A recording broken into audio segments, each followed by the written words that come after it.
Ayan, magandang hapon po sa ating lahat mga kapaps. At magandang gabi din dyan sa atin sa Pilipinas.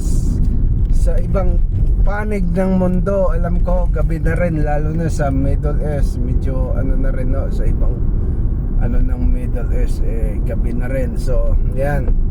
Pero dito sa amin, napakaliwanag pa, hapon pa lang, alas 4. Kung inyo makikita, tingnan nyo naman, napakasilaw pa ng sikat ng araw. Yan. Ay tayo nga pala mga kapaps ay pauwi na.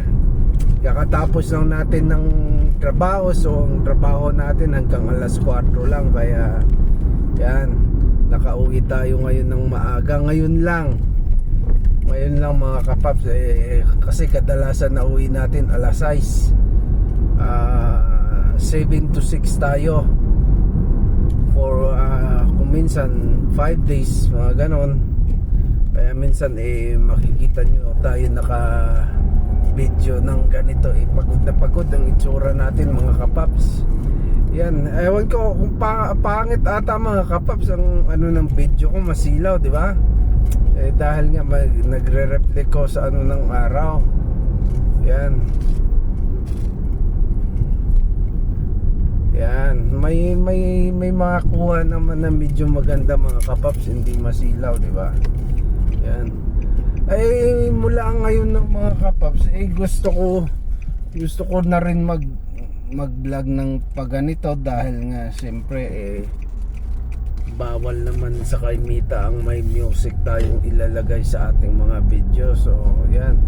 Siguro mas maganda na to, sinasanay ko lang ang sarili ko pagsasalita para naman kahit papano ang baga marunong na tayo magsalita sa harap ng ating cellphone. At kung baga pag lagi tayong nating ginagawang ang ganito, syempre baga may confident na rin tayo, mga ganyan. Yan. Kaya nga sana pagpasensyahan nyo na lang minsan mga kapaps na talagang ang ating pagsasalita sa harap ng ating camera ay hindi pa gaano tayong bihasa sa mga kung ano ang sasabihin natin, di ba? So, yan. Kaya padahan-dahan din natin lahat yan matutunan mga kapaps. Kumbaga mawawala na ang hiya natin sa tuwing tayo ay magsasalita sa ating camera. At siyempre, unang-una, 'di ba? Madami tayong mga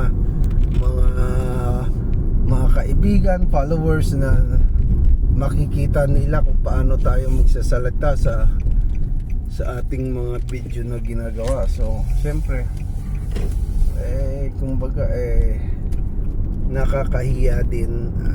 Siyempre, mas maganda na medyo masanay natin ang ating pagsasalita para naman ang ating mga kaibigan at saka mga followers siyempre hindi rin magsasawa ng kapapanood sa atin. Yan, ganun lang naman yan mga kapaps kagaya naalala ko mga ilang video ko parang wala naman atang nanonood sa mga video ko nung unang mga in-upload ko dahil nga siyempre unang-una hindi naman, konti pa lang ating followers noon at saka siyempre hindi pa tayo bihasa sa pagsasalita sa ating camera. Kumbaga kahit akman, di ba? Pag nakita mo na parang walang kwenta naman ang pinagsasabi, mawalan ka nga ng gana para panoorin ang isang vlog, di ba? So kagaya nito, sa akin sinasabi ko na sa inyo mga kapaps dahil siyempre hindi pa tayo bihasa sa pagsasalita sa harap ng ating mga followers at mga kaibigan, di ba?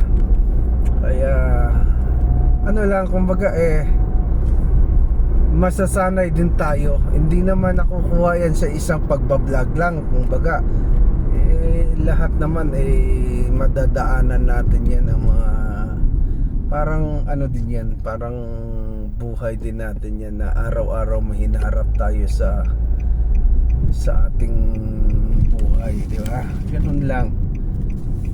Parang ano din yan, parang nagbablog ka rin sa, binablog mo rin ang takbo ng buhay mo sa araw-araw na marating, di ba? Yan. At saka siyempre mas ano na tayo ngayon, medyo confident ng konti compare nung mga nakaraan nating mga vlog na wala tayong ibang ginawa kundi nakangisi lang sa ano, nakangisi lang tayo sa harap ng ating camera. Kaya yan, more on may music tayo na nilalagay ron sa mga vlog natin. So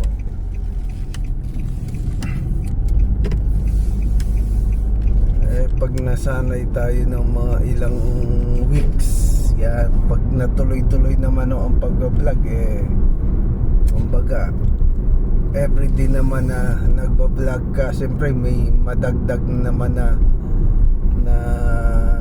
talento sa'yo, di ba? Kumbaga, yan. O siya mga kapaps, malapit na rin ako sa bahay at saka maraming salamat. Sana po ay mag-iingat tayo lagi. Sana po ay huwag kayong magsasawa ng kapanood ng aking mga vlog na ina-upload sa aking Facebook. So yan, maraming salamat mga kapaps, at mag-ingat po tayo lagi. Magandang gabi po, bye bye.